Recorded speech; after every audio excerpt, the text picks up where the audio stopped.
Why is good lighting important to have when podcasting? So lighting, I think, is one of those it's really simple, but it seems really complex. And, it fits right in like with the stuff we've been talking about, right? The four things that, that you should have for your podcast: lights, camera, microphone, backdrop. We're on, the lights is the one we're talking about today.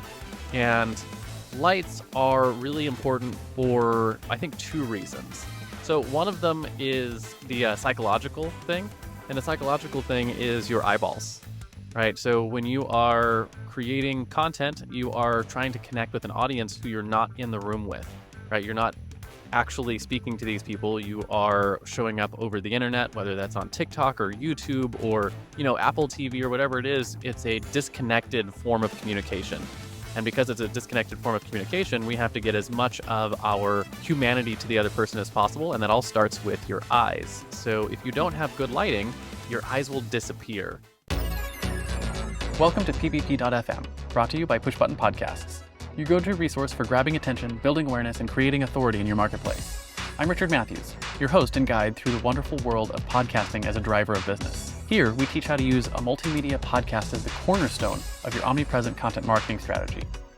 Whether you're an entrepreneur, podcaster, expert, or thought leader, you'll discover creative ways to leverage your digital content. From blogs to video, from YouTube to TikTok, and everything in between. I'll show you how to stand out from the noise so you can directly connect with potential customers, build strategic partnerships, and drive leads into your business. Get ready for actionable tips and tangible takeaways on improving your digital presence across the board. With that, let's dive into this week's episode of PvP.fm.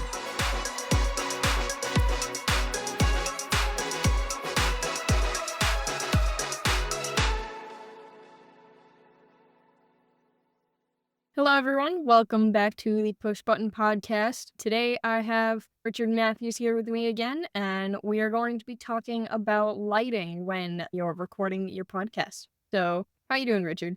I'm doing well. I am, Father's Day was yesterday at the time of this recording, and I spent a good 2 weeks with all of my children getting a cold, and I Oh, that's avoided it. awesome. I avoided it until Father's Day when I was taken out by the cold. So if my voice sounds a That's little bit off, it's because I'm mostly recovered today. But, the plight of a father is you always get the cold that your kids have. that is true. All right. So, I think we were going to discuss some lighting today. So, why is good lighting important to have when podcasting?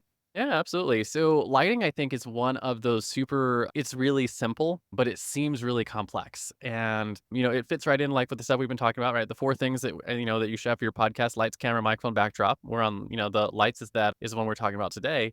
And lights are really important for, I think, two reasons. So one of them is the psychological thing. And the psychological thing is your eyeballs.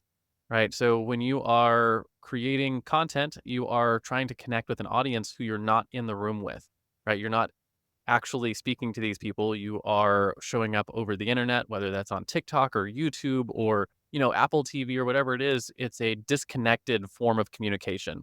And because it's a disconnected form of communication, we have to get as much of our humanity to the other person as possible. And that all starts with your eyes. So if you don't Mhm. have good lighting, your eyes will disappear. And so we can demo that. Probably we'll demo this a little bit through the thing. If we turn the lights off, you'll see the blue in my eyes disappears. This camera is actually fairly decent at picking up the light. If I my all of my lights in here and just use the light from the thing, you'll see it looks very grainy, and you'll see that I don't know, it just doesn't look nearly as good as when you actually Even have. worse when you have dark colored eyes. Yeah, if you Just have dark, yeah. disappears. I have the light blue eyes, so even a little bit of light works for my eyes. But you have the dark brown eyes, and man, if Mhm. those eyes disappear, you lose that human connection. Right. And so the first thing that we want to do with the lighting is we want to have the lighting show your eyes off. And so that is our primary goal: is how do we get that human connection? Does that make sense? Makes sense to me. And, you know, I think it's also important just so they can see what's going on. Because, I mean, I know when I watch some videos, if it's not bright enough or the lights are too dim, it's not only just the eyes that I can't see, I can't see them or what's going on. My wife and I giggle about all of the Justice League movies that they've been making over the last Yeah, 10 years, where it's like, it's beautiful that it's all dark and mysterious, but it's so dark and mysterious that I can't see what's happening on the screen. You're like, I'm sure Batman is doing cool things, but I can't see him. Right. exactly. It's like I have to boost up the brightness on my TV every time to be able to even watch one of those movies because it's so dark, I can't see. Yeah. Recently, it was Godzilla for me that I couldn't see. Yeah. And then the second sort of aspect of that is how you look on camera, right? So you want to have your eyes show up for your audience, but then you also want to look good on camera. You want to look like yourself. You want to look Mhm. decent. And a camera does not see your face the same way that a human being does. And so your lights are really going to help you set your face off. And so, like, one of the things you'll notice if you're looking at Brandy and I here is you can actually tell that we have a nose, right? You can tell that Mhm. there's depth in our face and our eyes. The shadows on your face are created by your lights. And Mhm. so the lights are going to, reflect across your face, and they're going to give you the depth that someone is used to seeing in person that your eyeballs can make out, but that the camera may not be able to make out if it doesn't have enough light to do that. And so if your face is flat because your lighting is flat or something like that, you're going to not look good on camera. And, one of the things we talk about all the time is if you look good and sound good, and it's easy to make that happen, you're more likely to record. If you're more likely to record, you're more likely to get that consistency over time that's going to help you succeed with your podcast. So Right. lighting is one of the things that helps you do that and make sure that, every time you turn on the lights, you look good, you sound good. So that's sort of the second reason. And then the third one is just very technical, right? So the technical reason is the cameras that we're using, whether that's your iPhone camera that we talked about last time or like these Elgato FaceTime cameras that we recommended, they're all small camera sensors, right? And unless you're using one of these big professional cameras that are capable of seeing in the dark, right? You can see the hole on this camera is bigger Mhm. than the entire camera for like the Elgato thing. Yeah. So it's got good lighting, capture capabilities. But these little cameras, they're super potent. You can obviously have a great picture quality with them, but that small sensor has to capture a lot of light in order to have a good picture quality. So the more light you have, the better your small camera is going to be able to accomplish getting a good picture. So that's sort of the third reason. It's just very technical. Small sensor equals more light in order to get the same picture. If you have a bigger sensor, like on a bigger camera, a big professional camera, you can use less light to get the same quality picture. But for us, we want as much light as possible. And so that's what we're going to talk about today is lighting. All right. And, how would someone set up a good lighting situation like that? I feel like that's a big thing that people wonder because it seems like it would be very difficult, very time consuming. And I know personally for me, it wasn't. And so, how about you? Yeah. So lighting is one of those things that, we are used to seeing really complex lighting with cinema. And what's interesting is you see all of that complex lighting because there's multiple characters and multiple camera angles. There's all sorts of things that are happening. But in every scene in your movie, they're using something that's called 3-point lighting. And we're using the same thing here. We're using a 3-point lighting situation. And 3-point lighting is actually a very simple concept that can be applied a lot of different ways for the podcast and the type of stuff we're doing where you have this like head and shoulders view. It's really easy to set up. Mm. And the nice thing too is there's hundreds and hundreds of tutorials on YouTube about how to set up 3-point lighting for no matter what your situation is, because it is the de facto standard for how to light a face on video. So if you are trying to light someone's face on video, 3-point lighting is the way that you do it. And so 3-point lighting, as it sounds, requires 3 lights, and that's it. Now, what's fun is because of the type of podcast we're doing, you don't actually need the third light, so you can get away with just 2. We'll talk about all 3 just so for completeness sake. But like I have 3 currently on, but I believe you only have 2, so you have the 2 Yes. lights in your setup. So we'll talk about all 3 of those real quickly for what 3-point lighting is, and we'll talk a little bit about some ways that you can modify it and ways that you can use different lights to accomplish the same thing. And we'll get into some gear that makes all this easy. But Mhm. 3-point lighting is a key light, right? That's the light that provides, the main light on your face. There's a fill light. That's the light that lights up the shadows created by the key light. And then there's what's called a rim light. And the rim light is a light that, basically shines on the back of your head or on the background to separate you from the background. So we'll talk about all those, and we have ours set up here so we can sort of adjust it live and show you what they look like. And so the main idea for the 3-point lighting is that you first have a key light. So let me I'm going to turn off my rim light. You'll see that's just light on the backdrop. And then I'm going to turn off my fill light.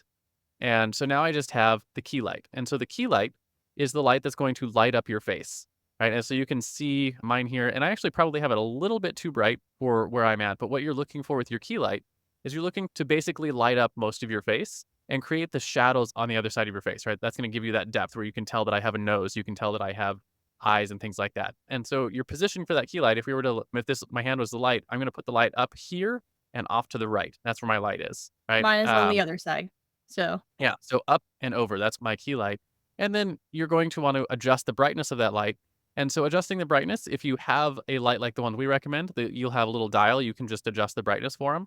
If you are using like a lamp or something like that where you can't adjust the brightness, you can do the same thing with distance. You can pull the light further away or closer to you to adjust the brightness of how it's on your face. But you can see what I'm going to do here is I'm going to turn it down. You'll see you can probably see the shine on my face, right? And so what I'm looking for is I don't want that shine to turn white.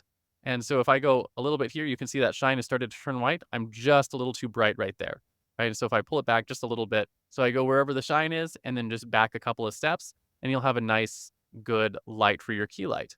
And now this is, if you've ever watched movies, they call a single light. This is like your dramatic shot. We're not going for Mhm. drama, right? We're going for easy to see your face, that kind of stuff. And the positioning we talked about where it's just over your head and off to the right or off to the left, depending on which side you put your key light on, that should be just good enough to light up your eyeballs really nicely. So you can see, I can see my eyes really well in the thing. I don't know if you want to do the same thing, just put your key light on and show people. Yep, this So is you'll, just my key yeah, so light. just the key light and you'll see the shadow on, in your case, I believe it's the right side of your face Yeah. and mine's I on the mean, left side. my left, but I think my Yeah, camera okay, it's flip both is the left. weird. We're flip on our cameras. So, left side of the face. Now, the fill light then, the goal with the fill light is whatever your power is on this light. So, right, ours have a percentage. Mine's currently at 43% over here. My fill light needs to be at 50% power. So, assuming the distance is the same to my face, right? If one's at 40%, then my fill light would need to be at 20%. Easy Mhm, math, right?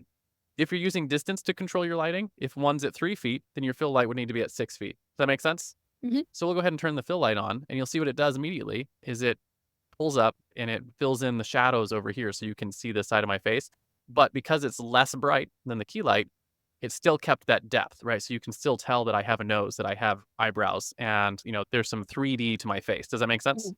Makes sense to me. It definitely, like you said, it just provides that depth really nicely when you have Yeah. your 3-point, or I guess in my case, it would be 2-point lighting.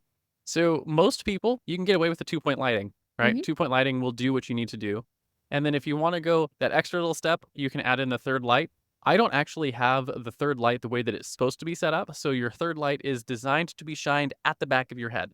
So you generally want it off camera, pointed down at the back of your head, and it would help light up your hair a little bit and give you a little bit of a glow almost. But mhm, that light separation hitting the back of your head will actually separate you from the background so that you don't look like you and the background are the same.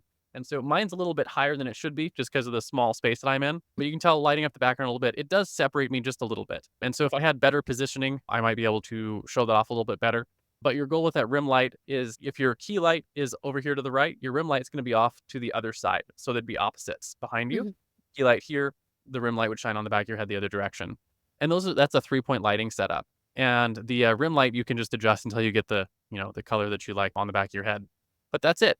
It's super easy once you know what it is, and then you can set up any studio, any space that you have with 3-point lighting to get them, to get your picture to look right. It starts to get more complicated when you start adding more people in the picture, right? If you have right. more than one person in your shot or more camera angles, then you have to have more lights to accomplish the same thing. But Mhm, essentially, what you're trying to do is get 3-point lighting on everyone's face. So, for the type of shots we're doing, where it's just one person in the camera, the two key lights, or sorry, the key light and the fill light that's really all there is to it. And it makes your life pretty simple. And what's cool is it almost doesn't matter what type of light you use. The only thing that's going to matter is that all the lights you use are the same, what's called color temperature. And so color temperature is the warmth or coolness of the light. So if you've ever seen a light and some of them look like they're a little bit orange or they have a little bit of like a blue tone or green tones to them, different lights have different tones to them. So like an incandescent bulb is going to be warm, right? A fluorescent bulb is going to have a little bit of the green tones to them. Tungstens are going to have a little bit of yellow, that kind of stuff. So they'll all have different, whatever type of bulb it is, going to have a different color to it. These ones, the ones that we recommend, allow us to change that color temperature. And so the color temperature is ideally you want to match it to your skin tone, right? And so you notice Brandy and I are both pretty light skinned. So we'll tend to look fairly good with your cooler tones, right? So somewhere around like 4,000, 4,500 on the Kelvin scale. And so our little light things here, we can actually change these lights. So if we go all the way down to a very warm, like 3,500, you'll see it'll add a little bit of like an orange tint to our faces, right? And if we go the other direction, super cool, right? This is like 6,000 Kelvin. You'll see it goes a little bit white. And 5,000 is actually sunlight, right? It's the same color temperature as sunlight. And that tends to look fairly good on most skin tones. If you tend to be on the darker side, right? So, if you're Indian or African, something like that, if you go more to the warmer colors, it'll help your face look really nice. If you're on the lighter skin tone side, right? Eastern European and that kind of stuff, the cooler, more towards the sunlight side is going to look really nice for your skin tones. And so if you get an adjustable light like the ones that we have, you can match that color temperature to make you look really good on camera. Your other option is when you go into Lowe's or you go into Home Depot and you're using like a bulb light, you can actually, they'll say on the front of it, it'll say soft white light or soft warm or something like that. It'll have a color temperature. So if you're using bulbs, you just want to make sure that the bulbs match your skin tone or match the color that you're trying to go for. And then one other sort of note on that is it's really useful if you can control all the light in your situation, right? You can't always do that, right? In my Right. case, I've turned off all the other lights. So the only lights that are shining on me are just these two lights and the one in the ceiling. Right. And so the one in the ceiling that I have up here is a light I can't adjust. It's right around 5,000 Kelvin. So I match these lights to it, right? They're both 5,000. And so because I've got that one light I can't control, I just match my lights to that other light. Because if you mix them, that's when you'll get something fun and interesting, right? If you have Yeah. one that's like a yellow and one that's a blue, you'll get your face looking green. Yeah. So you Or can make yourself look all sorts of weird colors. If you change the skin tone colors, you can see like you've got a little bit of a blue tinge on your nose there when you do that.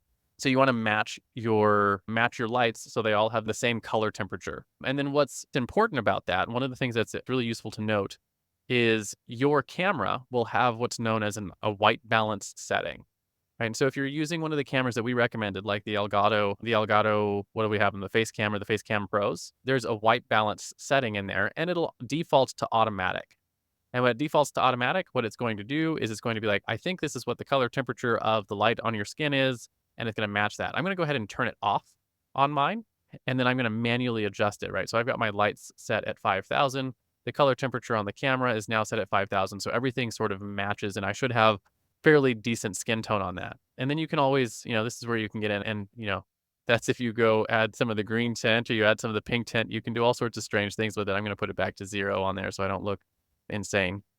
So that's the thing on here. And so what's interesting is if I have this matched at 5,000 on the camera, I'm going to go ahead and push my lights actually down to like the really warm color. And you notice because the camera didn't automatically adjust for it, I would have to adjust this to match, right? And I put it down at the same color temperature as my lights and it'll still sort of keep that color. That's still very warm. So I'm going to go ahead and put it back to, oh, I messed up my lights. There we go. Put it back at the 5,000 on mine and put it back over here on the 5,000. And there we go. So that 5,000 sunlight works really well. The other nice thing about the 5,000 Kelvin sunlight is if you happen to be using a window or you have windows in your office, the sunlight that's coming through is generally going to be in that 5,000 range, unless you're like at sunset time when it'll start to get a little bit like of that orange color tone to it.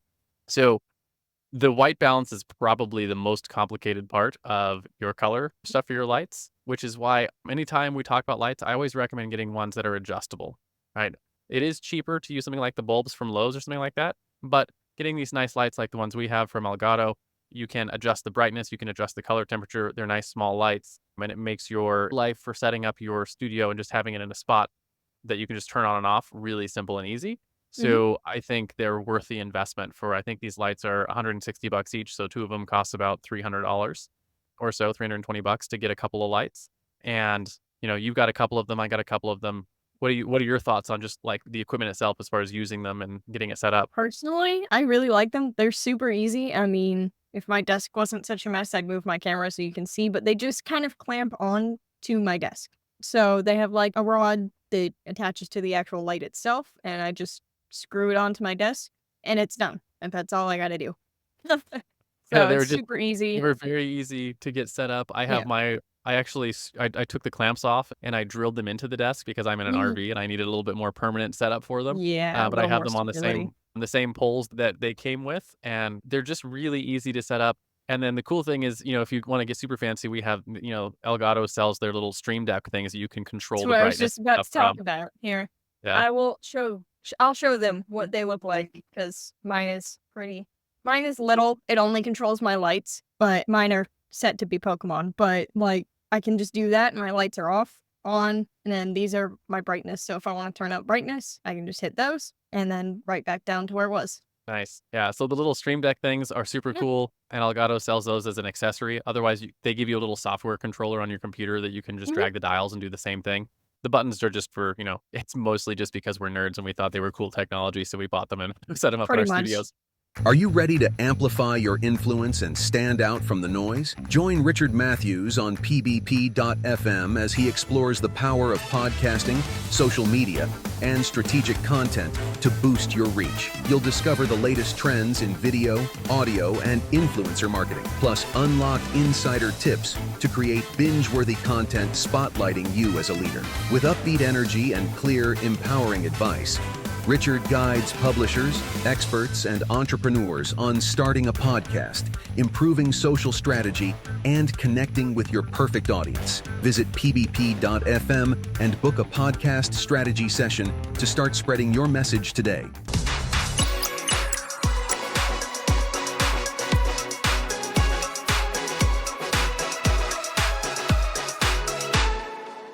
So we really like those Elgato key lights. There's a few other lights on our podcast shop page where you can see we have the Elgato Air light, their Key Light Air, which is a smaller, little bit less expensive light. It's going to have less of your mounting options available. And then there's an even smaller light, the Lume Cube lights, which are about the size of a cell phone.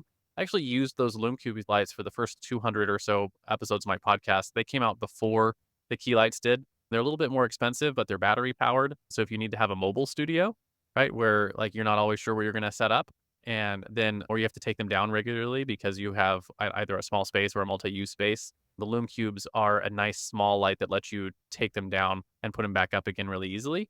And then because they're battery powered, you don't have to worry about plugging anything in. They'll generally last through an entire interview or two. So those are they're great lights. The caveat is because they're battery powered, you're not gonna have as much control. You're not gonna be able to do like a whole day recording session with them unless you plug them in. But the smaller battery powered light is going to work really well for that. So we have those three options on our lighting page there on the podcast thing. So as far as gear goes, those are the Elgato key lights come with essentially our highest recommendation. They're really good lights. They're a little bit heavy.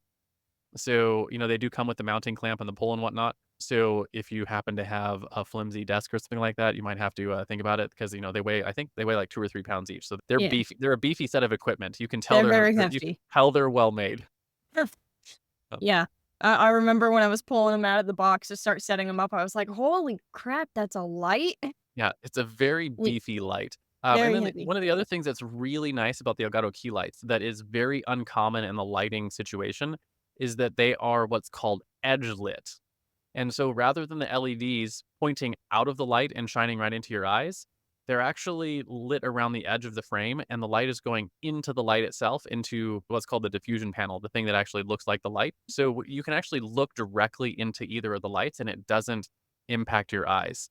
Whereas like if you were to get the Lume Cubes or a lot of the other LED light panels, the LED lights are actually pointed directly at you, coming out of the light into your face. And so if you're doing interviews like this and the lights are pointed at your face, they can strain your eyes after a short period of time because of just how bright they are. And then these ones, because you're not actually looking at the light source itself, you're looking at essentially a reflection of the light Mhm. through the diffusion panel. It makes them a lot easier to just use for long periods of time because, again, you're shining lights on your face. So it's nice there. And then a couple of other things that are just useful to note if you're working about setting up your lights. If you use something like an incandescent bulb or you use like a tungsten bulb, those lights generate heat. And so if you have an incandescent bulb and you're going to be doing 2 interviews a day or something like that during your recording days, having a light shine on your face for 45 minutes that generates heat can make you sweat. It can make your makeup run, right? It can, do other Mhm. things. So these LED lights from Elgato, the Elgato ones, because they're the LED lights, they run cool, right? They're cool to the Yeah, touch. You can actually touch I them can and just feel them. touch it. There's no temperature output at all. So it doesn't make your room warmer. So there's a lot of benefits to these lights outside of the fact that they just technologically, they work really well and do the things that you need to do. So we highly recommend the Elgato key lights as the lights that you'd pick up. And I said they come in, actually, I believe they have a third flavor now. So they have the Elgato Key Light Air, and then they have this key light, the bigger one that we're using. And then believe they just released one called a Neo, which is a little bit less expensive, but they should all operate just the same. So if you go to elgato.com and click on their lighting section, all the lights will be up there that they have. Any of them will work. Our favorite is the Mark II, the Key Light Mark II, which is the one that both you and I have in our studios. Right. So as far as lighting goes, that's pretty much all there is to how you set it up and what you do with them. Do you have any questions, thoughts, anything we might have missed for our audience? Other than maybe, like, no, we covered the software that comes with it, right? The Yeah, control center? Yep. I think that's about it. yeah. I So know I a lot have of people ask a lot about the heat, but, I mean, the only thing generating heat on my end is my actual computer itself. Yeah, So you have a beefy gaming PC, so I it do. generates some heat. Yeah. So the one other thing that I always like to mention is for those of us that wear glasses, I am in that crew. I don't currently have my glasses on. I've started using contacts for my recording just because it is easier, and I have small children, so they always try to rip my glasses off. But when I'm wearing glasses, there is a couple of tidbits that are really useful to know for your glasses. And I might have to demonstrate this with sunglasses because I've lost my actual prescription ones and I'm waiting for the new ones to show up. So let me see if I can pull these out and show them to you. So let's assume these are actual prescription glasses. They are, so there's a couple of things that are useful to note about your glasses. So the first one is that if you take your glasses, the lights are going to, if the lights are on the same level as your glasses, the light will reflect off of the glasses and shine right back into the camera. So your eyes will disappear. And of course, these are sunglasses, so my eyes are disappearing anyways. But there you can see if I turn them up just a little bit, so they're facing there, if the lights were there, my eyeballs would disappear, right? And so if it was Right. a clear glass thing, I wouldn't see my eye, I would see the big square of the light. And so what you want to do is do two things. Number one is you want the light to be above your eyes and tilted down, shining into you. And so what that'll do is the light will hit the glasses and then bounce down instead of bouncing straight back. So as you can see, lights tilted up, glasses tilted straight, you can see through them, right? Which is useful. And then the other thing is if you can't quite get your lights up high enough, one of the things you can do is your glasses sit on the side of your ear here. With your audience won't even notice you do this. You lift them up just a tad. So just like a finger's width over your ear. And what that'll do is then now the lenses are tilted down slightly and any reflections that are coming off will go down below the camera line. Does that make sense? That makes sense to me, and Yeah. that's pretty cool because I mean, like you said, your audience, when you were front facing, you couldn't tell at all that Yeah, they you were can't tilted even down can't like even that. tell that I lifted him up. I lifted him up just off of my ear a little bit, and that will get rid of that reflection. Because again, if you remember, our goal is eyes are the window to the soul. So you want your audience to see your eyeballs through the glasses, and you don't want them to see that reflection of the lights. And so, I've recorded hundreds of episodes of my podcast with my glasses on, and as long as you can see your eyes and you get your light set up right, that's really useful to make sure. Because I think there's a lot of us that wear glasses. And so if you're recording with glasses on, those are just a couple of tips for making sure that your audience can still connect with you if you're wearing glasses. Right. Right. Well, is there anything else you want to mention about lights? I think we got it pretty well covered. Yeah, I think that's everything I want people to know. Lighting, it's one of those things, it's not complicated, right? I know Hmm. it seems like it should be complicated, but it's really not. And if you're getting into, I know we're going to talk a little bit next time about your backdrop, right? And you'll Right. see there's a lot of people that they put in a lot of effort into lighting the back of their studio, right? Whatever their Hmm. studio is. You notice we have really simple setups, right? We don't have anything. We just have a backdrop on there. But some of the people that are setting up fancier studios and they got all this fancy lighting back there, we'll talk a little bit about that in our next video. That's not what we're talking about here. The lighting we're talking about is just the lights on your face. And you can make Right. just the lights on your face super easy, right? Mm. To quote one of my favorite YouTubers, barely an inconvenience, right? You get a couple of lights set up, get them set Yes. up with the right brightness, and you have, a picture quality that looks really good. And that's all you need to do. And my other thing that I just want to remind everyone again, and I know we would keep saying this over and over again, if it's simple and it's easy for you to just turn off and turn on or set up and not take down any of those kind of things, the simpler it is for you to sit down and hit that start record button, the more you will record. And the more you record, the more you can have that consistency and the more success you'll see from any of your content marketing efforts with your podcast. Right. Consistency is key. Yep. So, That's all I got for you today.